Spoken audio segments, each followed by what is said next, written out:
Tenho uma história de quando eu era criança que acho que devo compartilhar com vocês. Eu também estava lá quando aconteceu, mas foi minha irmã quem foi mais negativamente afetada. Não era como se pudéssemos ter previsto. Nossa cidade natal é pequena, com não mais de 20 mil habitantes hoje, e provavelmente menos naquela época. Crescemos em uma casa muito religiosa, onde a Bíblia era lida todas as noites e íamos à igreja 2 vezes por semana. E apesar de não fazer mais parte da igreja, eu gostava daqueles dias.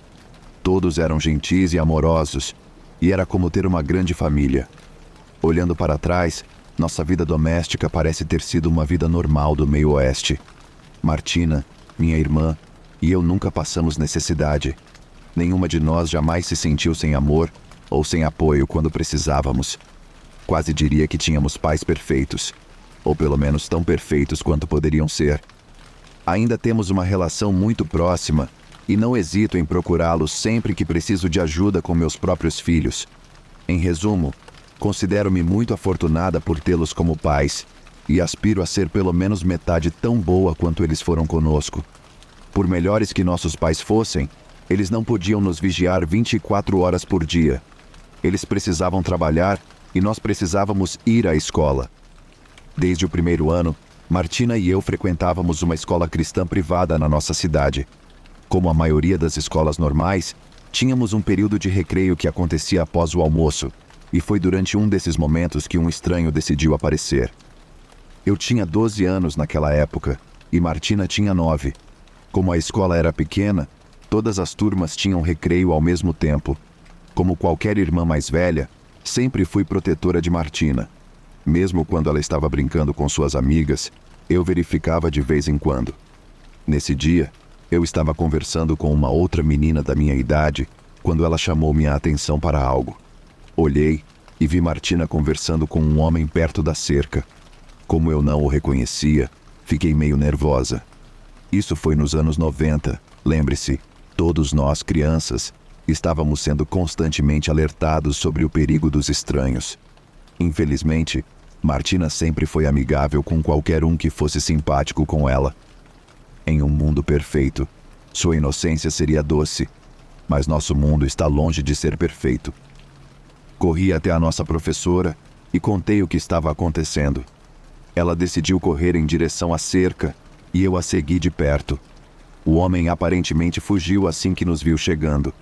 Martina estava chorando quando chegamos até ela. A pobre menina não entendia por que havíamos espantado seu amigo e eu tentei explicar para ela, mas ela era muito ingênua e de bom coração. Depois disso, fiquei grudada em Martina. Nós almoçávamos juntas e eu ficava perto dela durante o recreio. Ela não gostava nem um pouco, mas eu não ligava. E por um tempo, sua segurança era tudo em que eu pensava. E meio que fiquei tão obcecada que tinha pesadelos de ela ser sequestrada. Era muita pressão para alguém tão jovem, mas o medo de perder minha irmã me deixava louca. Meus pais naturalmente estavam preocupados e fizeram de tudo para explicar os perigos, mas pararam quando ela parecia que ia chorar. E agora que sou mãe, entendo por quê. Há uma linha tênue entre ensinar uma lição importante aos seus filhos e destruir a inocência deles. Mesmo aos 12 anos, eu sabia dos perigos que os estranhos representavam, apesar de ainda não entender quais coisas doentias eles realmente planejavam. Só a ideia de nunca mais ver minha família já era suficiente para me manter segura. Até aquele incidente, sempre íamos e voltávamos da escola a pé, mas depois tivemos que pegar o ônibus. Isso tornava o dia escolar muito mais longo e eu rapidamente passei a odiá-lo. A escola levou os perigos a sério e contratou um segundo oficial de segurança para patrulhar o campus durante o recreio. Todas as medidas necessárias pareciam funcionar e vários meses se passaram e parecia que o homem tinha ido embora. Eventualmente, o nível de alerta foi baixado ao normal e todos voltaram às suas vidas regulares. Até mesmo o segundo oficial foi demitido. Todos pensávamos que poderíamos retornar às nossas vidas antigas. Pelas aparências, o homem assustador havia desistido. Mas não era o caso. Ele havia se afeiçoado a Martina. Tudo o que ele tinha que fazer era ser paciente e esperar. Nós baixamos nossas defesas um dia E quando esse dia chegou, ele atacaria. E esse dia chegou cerca de 9 meses depois, e não foi onde esperávamos. Já tinha quase um ano desde o incidente na escola. A maioria de nós havia retornado aos velhos hábitos. Eu tinha começado a deixar Martina fora de vista durante o recreio, assim como os professores. O único oficial de segurança restante passava a maior parte do tempo fumando em seu carro. É seguro dizer que ninguém estava preparado para o que viria a seguir. Era uma tarde de sábado, o primeiro fim de semana realmente agradável e quente do ano. Martina e eu estávamos no parque com nossa mãe e alguns amigos. Eu estava empurrando Martina no balanço há alguns minutos e agora estava bebendo água no bebedouro. Acho que ela estava sozinha quando ele a agarrou. Fui alertada pelos gritos dela e virei para ver o mesmo estranho correndo com ela nos braços. Imediatamente comecei a correr atrás desse homem, gritando freneticamente por minha mãe enquanto ia. Ela e algumas outras mães estavam logo à frente de mim, também correndo atrás dele. Parecia que ele ia conseguir escapar, mas a poucos metros do carro, ele parou e colocou Martina no chão. Ele tinha uma expressão estranha e azeda no rosto e estava batendo em sua camisa. Eu me lembro disso. Ele estava prestes a pegá-la de volta, mas notou que minha mãe estava se aproximando. Ele hesitou por um momento antes de se virar e correr novamente para o carro. E, incrivelmente, ele deixou Martina para trás. Ele conseguiu chegar ao carro e saiu em alta velocidade, mas não antes de minha mãe e algumas outras anotarem a placa do carro. Quando finalmente chegamos até Martina, vimos por que o canalha a havia deixado. A pobre menina estava tão apavorada que tinha se molhado. Não consigo imaginar o medo que ela deve ter sentido. Minha mãe a pegou e a segurou apertadamente, e todas nós choramos copiosamente. Foi um misto de alívio e absoluto desgosto. Os efeitos do trauma apareceram quase imediatamente. Quando a polícia a questionou, Martina não respondeu. Ela permaneceu assim por vários meses. Essa menina, antes vibrante e falante, agora estava quase catatônica. Não importava quem falasse com ela, ela não respondia. Um olhar distante e vazio permanecia fixo em seu rosto. Minha mãe ficou inconsolável e eu não sabia o que fazer. A única luz no fim do túnel era que tínhamos a placa do carro do homem. E enquanto esperávamos por atualizações, minha mãe fazia de tudo para fazer Martina falar. Ela passou por uma longa série de conselheiros e psiquiatras, mas não se conseguiu muita coisa. Eventualmente, ela voltou a falar, mas não havia como voltar atrás. A confiança cega que ela tinha foi completamente destruída e grande parte da sua vida depois disso foi passada sozinha em seu quarto, o único lugar onde se sentia completamente segura. Ela raramente namorava alguém, e quando namorava, eram garotos que ela conhecia há muito tempo. Contra todas as probabilidades, ela eventualmente encontrou alguém, mas o relacionamento está constantemente sendo testado por esses problemas e traumas do passado. Quando chegou a notícia de que o estranho havia sido capturado, nosso pai se ofereceu para lidar com a investigação a partir daí. Tudo o que sei é que ele foi para a prisão, mas não sei por quanto tempo ou onde está agora. E se ele for estúpido o suficiente para mostrar seu rosto aqui novamente, não vai acabar bem para ele.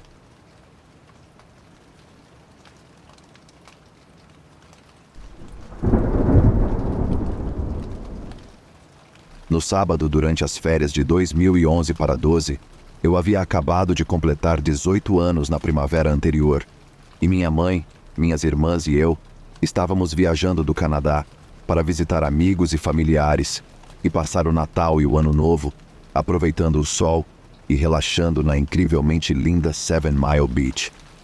Durante o dia, passava muito tempo com minha família, fazendo excursões, nadando com golfinhos, mergulhando com snorkel, praticando parapente e aproveitando o sol quente, muito diferente do rigoroso inverno de onde escapamos. À noite, eu ficava principalmente sozinho para encontrar minha própria diversão. Minhas irmãs eram menores de idade, então não podiam sair para beber comigo. Passei muito tempo vagando pela praia, fazendo caminhadas noturnas e tentando conhecer outros jovens da minha idade. Na verdade, funcionou muito bem e conheci algumas pessoas legais. Saí com um irmão e uma irmã de Toronto e conheci uma mulher de 30 anos que havia se afastado da festa do trabalho e achava que eu era bem mais velho do que eu realmente era. Com 18 anos, eu tinha uma espécie de confiança falsa, onde me apresentava como alguém que parecia saber exatamente o que queria, excelente em falar com garotas, corajoso e até mesmo arrogante, mas por dentro, eu definitivamente não podia sustentar isso. Eu era tímido, nervoso e realmente tinha que me forçar a falar com estranhos. Era difícil, mas um pouco de coragem líquida tornava minhas conversas muito mais naturais, embora a ansiedade constante, especialmente quando se tratava de garotas, nunca desaparecesse realmente. Eu simplesmente fingia que não estava lá. Uma noite, tropecei em um grupo de americanos, Jess, Amber e Alyssa, e seu namorado Caleb, além de um cara local chamado Ernest, fumando drogas na praia. Todos tinham cerca de 20 anos e me convidaram para me juntar a eles. Passamos algumas horas nos conhecendo e contando histórias idiotas. Eu tinha uma garrafa de rum, eles tinham cigarros. Então, para um grupo de jovens idiotas, foi uma combinação perfeita. Estava ficando tarde, então todos fizemos planos para nos encontrarmos no dia seguinte e irmos a alguns bares. Na noite seguinte, nos encontramos no resort e fomos a um bar que Ernest sugeriu. Era um bar esportivo com mesas de beer pong, mesa de sinuca e outros jogos como Buck Hunter e fliperama. Ele estava anexado a uma boate que tinha um evento dubstep na sexta-feira que planejamos participar depois de algumas bebidas. Começamos a beber no bar esportivo e conheci todo tipo de pessoas interessantes, incluindo uma garota da minha cidade natal, que estudava na escola logo ali na rua da minha casa. Foi realmente muito divertido, e não me lembro de ter me divertido mais em um bar em toda a minha vida até aquele ponto. Geralmente, quando você sai para um bar, você fica com seus amigos, e talvez conheça algumas pessoas aqui e ali, mas isso foi diferente. Foi revigorante conhecer tantas pessoas de todo lugar. Depois de sermos derrotados por um casal na casa dos 60 anos no beer pong, começamos a interagir com outro grupo de jovens da nossa idade. E havia essa garota, vou chamá-la de Amanda, que basicamente ficou grudada em mim assim que nos conhecemos e extremamente atenciosa comigo. Mesmo que fosse desconfortável com essa completa estranha, eu apenas meio que ignorei. Eu não queria ser rude e não estava interessado em suas investidas. Além de não me dar meu espaço pessoal, eu simplesmente não estava atraído por ela.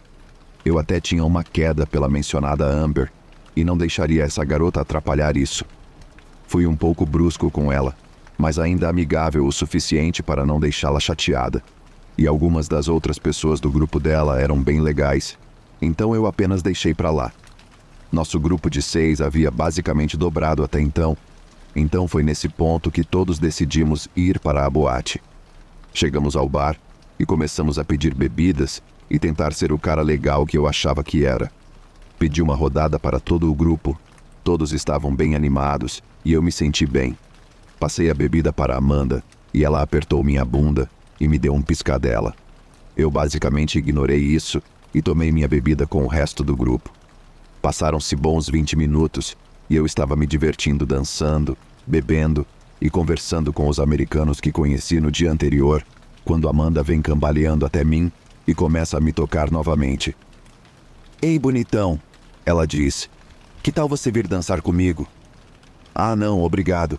Estou bem", respondo. "Estou me sentindo tão mal", ela responde. "Vamos lá, será divertido." "Estou realmente bem, só vou ficar aqui com esses caras", digo. Ela parecia desanimada, e então ela fez uma reviravolta total que me pegou completamente de surpresa. "Sabe, estou bem mal", ela diz. "Você colocou algo na minha bebida?" "O que você está dizendo?", eu respondo. "Com certeza você colocou algo na minha bebida, não foi?", ela insiste. "Eu só tomei algumas doses e estou me sentindo péssima." "Isso é ridículo", eu proclamo. "Por que eu faria algo assim?" "Não, você definitivamente colocou algo na minha bebida, e eu vou contar para todo mundo aqui que você está tentando me drogar." Eu estava totalmente atordoado. Nem conhecia essa garota e não fazia ideia do que dizer. Eu sei que coisas assim acontecem com as pessoas, E você deve especialmente ter cuidado com estranhos, mas eu certamente não coloquei nada na bebida dessa pessoa. A princípio, fiquei um pouco preocupado.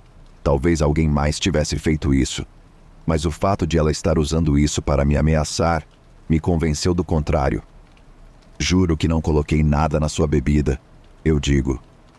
Ele não colocou nada na sua bebida, Amber interveio.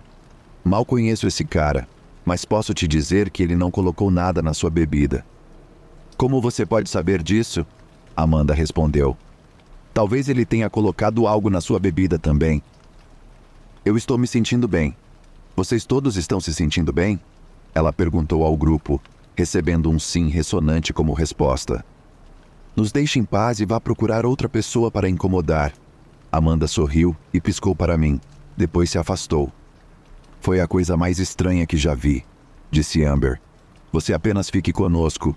Nós te apoiamos se ela aparecer de novo. Passei o resto da noite incrivelmente ansioso, com a cabeça virada para todos os lados. Ela estava lá com seus amigos, e ocasionalmente eu a pegava me encarando com raiva, o que tornava realmente difícil aproveitar o resto da noite. Quando o bar estava fechando, saí para fumar um cigarro e esperar pelos outros, quando Amanda se aproximou de mim novamente. Ei, desculpe por te acusar de colocar algo na minha bebida. Quer vir até a praia comigo? Podemos ter um tempo a sós e eu posso te pedir desculpas de verdade. Alarmes soaram na minha cabeça. O que essa garota estava tentando fazer? Ela me acusou de drogá-la e agora está me pedindo para ficar sozinho com ela. Será que essa era uma forma sádica de flertar comigo? Absolutamente não, eu disse com a voz mais firme possível. Isso é insano. Deixe-me em paz. Eu nem a deixei responder. Joguei meu cigarro pela metade e corri de volta para o bar para encontrar os outros e contar o que aconteceu. Eles estavam perto da saída do bar com as pessoas do grupo dela e perguntei aos amigos dela qual era o problema, contando-lhes o que acabara de acontecer. E descobri que ela não era amiga deles. Eles a conheceram naquela noite no bar esportivo antes de chegarmos, e um dos caras disse que ela estava agindo de forma inapropriada com ele também. E quando ele disse que não estava interessado, ela ficou realmente estranha e continuou pedindo para ficar sozinha com ele. Quando saímos do bar, ela não estava em lugar nenhum e eu não a vi novamente pelo resto da viagem. Não tenho ideia qual era o motivo dela ou qual era o objetivo final dela. E parte de mim sente que ela era apenas uma garota estranha que estava tentando flertar e era completamente terrível nisso. Mas a outra parte de mim que sente que ela tinha outros motivos que poderiam ter sido mais sinistros. Eu não sei se foi uma coincidência ou não, mas Ernest também desapareceu depois disso e nunca mais o vi. Então talvez eles estivessem conspirando para roubar as pessoas. Se fosse esse o caso, não foi muito bem planejado. De qualquer forma, foi bastante assustador, e sou grato por não tê-la encontrado novamente.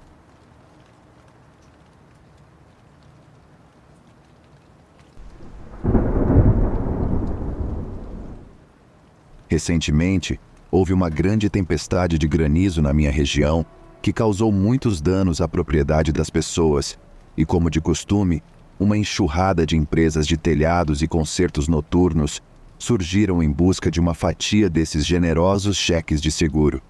Tivemos sorte, no entanto, enquanto a maioria dos meus vizinhos sofreu todo tipo de danos ao redor de suas propriedades. Nós tivemos poucos ou nenhum. Acredito que isso tenha muito a ver com os meus painéis solares e o ângulo em que nossos carros estavam estacionados. Nosso carro mais antigo, um Jetta 2005, tinha alguns pequenos amassados, mas nada que valesse a pena ficar chateado, e não consegui ver uma única marca na minha caminhonete. Quando comparado aos meus vizinhos na rua lateral, muitos dos quais tiveram carros tão danificados que foram considerados perda total, não consigo pensar em nenhuma outra razão. Quanto ao nosso telhado, havia apenas alguns anos desde que o nosso foi completamente substituído após uma longa batalha com a companhia de seguros. Submeti novamente uma reclamação e ela foi finalmente aprovada. Então, talvez 6 meses se passaram antes de comprarmos a cobertura dos painéis, cobrindo cerca de 80% do próprio telhado. Duvido que as telhas tenham tido a chance de se fixar ainda. Um processo que normalmente ocorre no calor do verão. Claramente, não precisamos de reparos em nossa casa, mas isso não impediu que os reparadores baratos nos assediassem constantemente. Na semana seguinte, provavelmente 6 indivíduos e empresas diferentes bateram à minha porta. Fui gentil no início e simplesmente disse que meu telhado era novo e que não precisava de seus serviços. A maioria entendeu a dica e foi embora, talvez deixando o carro para trás, mas alguns tentaram me convencer de que eu estava errado. Esse tipo de comportamento é o que me irrita. Quando apontei que o telhado não poderia ser danificado sem também prejudicar os painéis, eles perceberam com que tipo de pessoa estavam lidando, e isso encerrou as visitas. Ninguém estava me enganando, ou pelo menos eu pensei. Então, o homem que provaria que eu estava errado apareceu 2 ou 3 dias depois da tempestade. Eu simplesmente estava fora, e quando voltei, encontrei um cartão de visita e um folheto presos na minha porta de tela. Embora o nome no cartão não me fosse familiar, notei que ele representava a minha própria seguradora. Me perguntei por que eles teriam enviado um representante para falar comigo. Eles deveriam saber que haviam acabado de pagar por um telhado não muito tempo atrás. Pensei brevemente em ligar, mas não parecia valer o esforço. Mencionei apenas ao cara se ele voltasse. E este é o momento em que os golpistas começaram a aparecer. Nos próximos dias, foi uma constante inundação de cowboys e empreiteiros independentes batendo à minha porta. Fiquei realmente irritado com o caos bem rápido. Então, quando o representante do seguro voltou na semana seguinte, não fui tão gentil quanto deveria ter sido. Apesar disso, ele foi compreensivo e agradeceu pelas informações, e com isso, assumi que tudo estava resolvido. Outros poucos dias se passaram e encontrei um vizinho enquanto passeava com meu cachorro. Começamos uma discussão e ele brincou sobre eu mudar de ideia. Ignorei isso no começo. Este vizinho não é exatamente um gênio, mas meus instintos me disseram que havia mais por trás disso. Pedi para ele esclarecer o que queria dizer e ele me contou que tinha visto um homem com uma escada e uma prancheta ao redor da minha propriedade e havia conversado com ele mais cedo no dia. Sua descrição do homem soava muito parecida com a do representante do seguro, e isso me deixou furioso, já que ele conhecia a situação e não tinha motivo para estar lá, especialmente enquanto eu estava no trabalho. Interrompi a caminhada e retornei para casa. Ele me devia uma explicação e eu queria isso naquele momento. Liguei para o número no cartão e fui conectado à operadora principal. Quando pedi para falar com ele, ela hesitou por um momento antes de me transferir. Depois de um breve tempo de espera, a voz feminina voltou a perguntar com quem eu queria falar. Disse o nome do representante e ela me informou que o homem havia se aposentado e não estava mais na empresa. Pensei que ela tinha entendido errado, então soletrar o nome dele para garantir que ela não havia entendido errado, e ela estava irredutível. Ele se aposentou há mais de 1 ano e não poderia mais me ajudar, mas se precisasse de assistência, ela poderia me ajudar em seu lugar. Nada disso fazia sentido. Estava ficando frustrado. Por que estavam mentindo para mim? Contei tudo o que havia ocorrido. O cartão, ele aparecendo sem me avisar, tudo. E ela se desculpou por todos os problemas que eu estava tendo, mas jurou que sabia com certeza que ele não havia estado na minha casa. Estava perdendo a calma agora. Parecia que ela estava me chamando de mentiroso e exigi que ela retirasse isso. Estava preparado para cancelar minha apólice se ela não o fizesse, e ela me assegurou que não era essa sua intenção, e eu pude ouvir a relutância em sua voz e comecei a sentir que algo estranho estava acontecendo. Pressionei, empurrei até ela ceder e me contar tudo. Como acabou que o homem no cartão não poderia ter estado na minha casa. Ele se aposentou há quase 2 anos e foi forçado a fazê-lo porque tinha alguma doença terminal que o matou pouco depois. Mesmo depois de ouvir tudo isso, tive dificuldade em aceitar. Tolamente, pedi por provas, e foi quando ela elevou a voz. Eles eram amigos próximos, suponho, e ela havia comparecido ao funeral. Pude ouvi-la começar a fungar e perceber que talvez eu tivesse ido longe demais. Pedi desculpas, expliquei meu nível de confusão e preocupação, Depois de conversar um pouco mais, concluímos que tinha sido um homem se passando por um funcionário, possivelmente para parecer mais profissional. Ele provavelmente recebeu alguns cartões do representante no passado, e agora que eu finalmente me acalmei, toda a situação ficou clara para mim. Ele usou as informações obtidas de uma conversa aparentemente casual para planejar um roubo em minha casa. Eu havia dado todo tipo de informação a ele, incluindo quando eu trabalhava. Ele deve ter estado no curso do roubo, mas foi assustado pela visão do meu vizinho. Nunca pensei que seria grato a alguém por ser tão intrometido, mas parece que me beneficiou neste caso. Tudo isso é apenas minha opinião, é claro, sem qualquer prova de arrombamento ou algo do tipo, terá que servir. Mas olhando para trás, me sinto estúpido por confiar tanto em um estranho aleatório.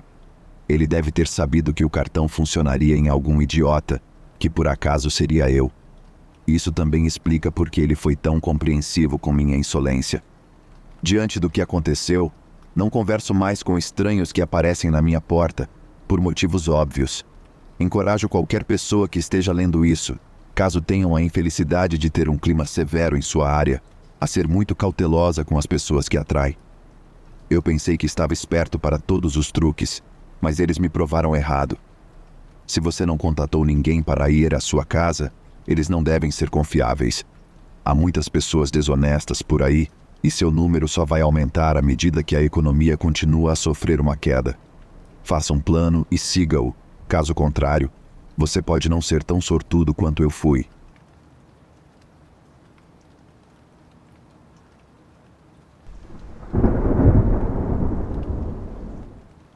Comecei a fazer caminhadas noturnas pelo campus no meu último ano de faculdade. Não demorou muito para eu perceber que isso me ajudava a manter o peso e a clarear a mente após um longo dia de trabalho. Depois da formatura, continuei com essa prática e faço isso até hoje. Enquanto muitos ao meu redor se tornaram diabéticos e hipertensos, dependendo de múltiplos medicamentos, eu não tenho esses problemas. Na verdade, minha pressão arterial está sempre dentro da faixa normal, assim como meu peso e açúcar no sangue. Sou, no momento, o único membro da minha família que pode fazer essa afirmação. Ao me aproximar do meu 43º aniversário, não vejo razão para parar com essas caminhadas pós-jantar. Para quem estiver lendo isso e estiver interessado em se tornar mais saudável, recomendo caminhar em vez de correr. Você obtém todos os benefícios sem o desgaste no corpo que a corrida pode causar. Problemas nos joelhos vêm à mente especificamente. Como tudo na vida, sempre haverá alguns inconvenientes em qualquer atividade, embora a maioria deles venha do mundo exterior e de coisas que você não pode controlar. A história que estou contando hoje envolve um desses inconvenientes. Era uma noite de verão agradável e fresca. Eu tinha acabado de fazer um jantar maravilhoso com minha família e saí para meu trajeto usual de 4 quilômetros pelo bairro. Já fiz essa caminhada 1000 vezes e nunca encontrei nada pior do que um cachorro que escapou do dono. Nessas situações, bastava um sapato ou um aceno com minha bengala de caminhada para afastá-los. Essas caminhadas são um dos raros momentos da minha vida em que tenho tempo para mim mesmo. Eu usava esse tempo para planejar meu futuro e simplesmente apreciar a bela música da natureza ao meu redor. Por essa razão, geralmente caminhava sozinho, embora nunca impedisse ninguém de me acompanhar. Acho que minha família percebeu que eu preferia a solidão. Nesta noite, o sol estava começando a se pôr no horizonte. Eu estava chegando ao ponto intermediário, onde eu me virava para casa. Minha rua termina exatamente a 2 quilômetros da minha casa, e nesse final de rua, há um grande carvalho ao redor do qual eu sempre caminho. Não tenho um motivo específico para isso, apenas se tornou um hábito com o tempo. De qualquer forma, eu tinha acabado de fazer a curva e estava voltando quando uma voz masculina soou atrás de mim. "Boa noite, vizinho." Eu quase pulei de susto quando ouvi isso. Olhei por cima do ombro e vi um homem correndo em minha direção. Fiquei tão irritado que acabei soltando um palavrão. Ele parecia ter surgido do nada. Há um monte de árvores à esquerda, mas eu não vi ou ouvi ninguém por lá quando passei. Algo simplesmente não parecia certo. Estava escurecendo, mas pelo que eu podia ver, Nunca tinha visto aquele homem antes e não tinha interesse em fazer amizades naquele momento, especialmente com aquele sujeito. Sua aparição repentina me deixou de mau humor. Eu normalmente não sou uma pessoa rude, mas algo nele me incomodava e isso ia além da sua chegada furtiva. Tentei me afastar dele, mas ele eventualmente me alcançou. Agora eu tinha certeza de que não o conhecia. Está frio demais para esta época do ano, não está? Sua tentativa de conversa fiada me irritava, e eu podia sentir a carranca no meu rosto. Tudo o que eu queria naquele momento era chegar em casa. Lutei contra a vontade de mandá-lo embora. Eu não queria ser rude, apesar de ele ser um idiota. Ele não tinha feito nada de errado realmente. Caminhamos mais 1 quilômetro juntos antes de minha casa aparecer. Durante todo esse tempo, ele continuou divagando sobre coisas sem importância, e eu realmente não disse nada em resposta. O alívio que senti ao ver minha casa ao longe foi rapidamente substituído por uma sensação de medo. Não tinha certeza se queria que aquele homem irritante soubesse onde eu morava. Em vez de virar na minha rua, continuei andando. Não tinha um plano de como me livrar dele, mas imaginei que pensaria em algo enquanto caminhava. Continuamos por cerca de 20 metros, antes de ele dizer algo que fez meu sangue gelar. Ei, Nick, não é a sua rua que acabamos de passar? Uma sensação de mal-estar me dominou e senti como se tivesse suado frio. Dei mais um passo e tudo ficou em silêncio. Uma raiva indescritível fervia dentro de mim. Eu podia ouvir meu coração batendo forte na cabeça e, finalmente, explodi com o homem de uma forma que nunca tinha feito antes com ninguém. Gritei com ele. Quem diabos é você? Eu nunca te conheci antes na minha vida. Como você sabe meu nome? Eu sei que não te disse. Um sorriso presunçoso parecia se espalhar pelo rosto dele e era além de arrepiante naquele momento. Bem, parece que você me pegou. Ele já era um homem bastante imponente, mas aquele sorriso o tornou monstruoso aos meus olhos. Um ar de ameaça emanava dele como um perfume barato, e eu ficava mais nervoso quanto mais tempo permanecia ali. Apesar do terror que sentia, meu ego me incitava a me afirmar ali. Para um observador, poderia ter sido como ver uma sardinha tentando intimidar um grande tubarão branco. Eu não sei quem você pensa que é, ou por que decidiu me incomodar, mas eu prometo que se você me incomodar novamente, eu vou enfiar meu pé tão fundo no seu... Você vai precisar de um cirurgião para removê-lo. Eu realmente disse isso. Foi quase patético e uma ameaça vazia. Sou um homem de tamanho médio, mas ele poderia ter me dobrado como um pretzel se quisesse. A essa altura, eu estava tão assustado e com raiva que tremia incontrolavelmente. Tenho certeza de que ele podia ver isso, e provavelmente isso o assegurava de que ele tinha a vantagem. Mesmo depois de todas as minhas ameaças e gritos, aquele estranho sorriso nunca parecia desaparecer. Houve outro longo silêncio desconfortável. Quase me senti aliviado quando ele finalmente falou. Tenha uma boa noite, Nick. Eu não sabia como reagir, então apenas me virei e comecei a caminhar em direção à casa. A cada poucos metros, olhava por cima do ombro para garantir que ele não estava me seguindo. Cada vez esperava que ele surgisse logo atrás de mim e me estrangulasse com suas mãos enormes. Continuei assim até entrar em casa. Agora que eu estava seguro, o medo me dominou tanto que tive que correr para o banheiro e vomitar. Nunca tinha feito isso antes, mas depois de vomitar todo o meu jantar, enxaguei a boca e lavei o rosto na pia. Fiquei olhando para o meu reflexo, me perguntando por que reagi tão negativamente àquele homem. Nunca na minha vida tive uma experiência como essa. Nem posso explicar totalmente o que aconteceu. Tudo o que sei é que cada célula do meu corpo me dizia para me afastar. Sua presença simplesmente parecia errada por algum motivo inexplicável, e isso me fez odiá-lo.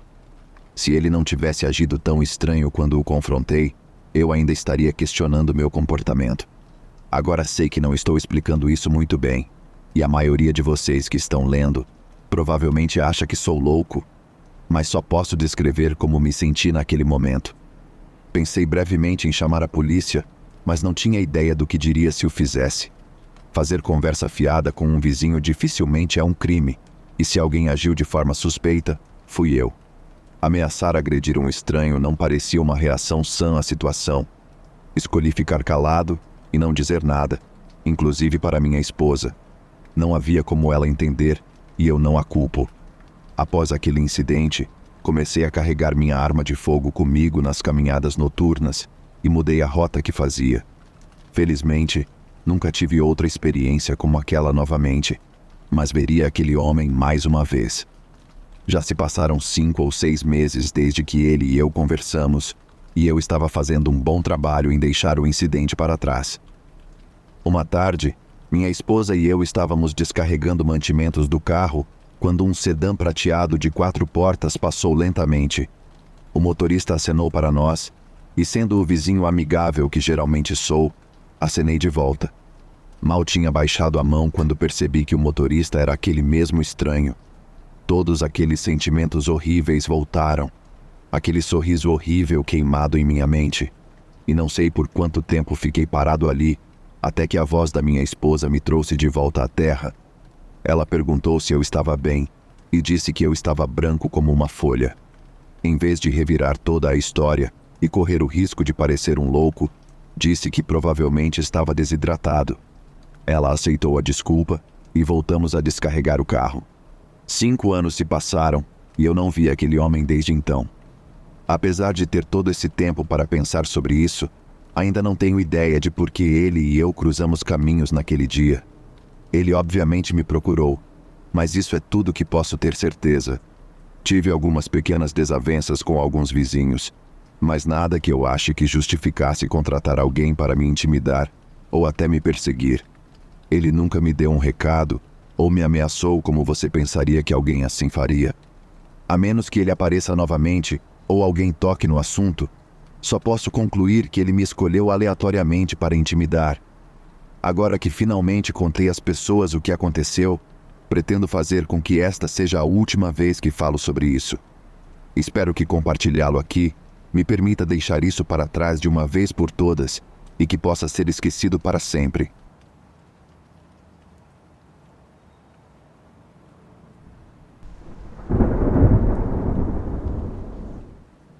Em 2016, meu primeiro marido e eu decidimos seguir caminhos separados e me vi sem ter onde morar como resultado. Com apenas meu cheque para contar, qualquer lugar que escolhesse seria um grande passo para baixo, e enquanto procurava, fiquei em um motel barato. Isso já foi um grande choque cultural por si só, e me motivou a encontrar um apartamento o mais rápido possível.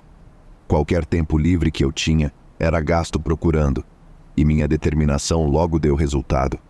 Menos de 2 semanas se passaram e encontrei uma antiga kitnet perto do centro. Não havia aplicação ou depósito, apenas paguei o primeiro e último aluguel e me mudei. Considerando que eu tinha pouco mais do que roupas, esse processo não demorou muito. A localização não era ideal, mas pensei que não poderia ser tão ruim.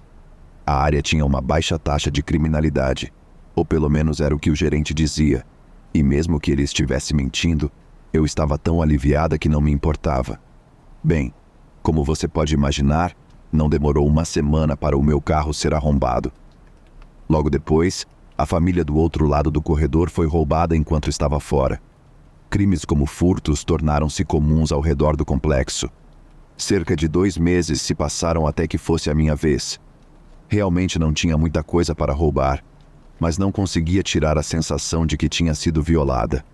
Meu sono era repetidamente interrompido por pesadelos com homens armados e mascarados, e a falta de descanso afetava minha vida diária, tanto que quase causei vários acidentes de carro, se pode acreditar nisso. Depois de cometer um grande erro no trabalho, finalmente fui forçada a admitir que algo tinha que ser feito.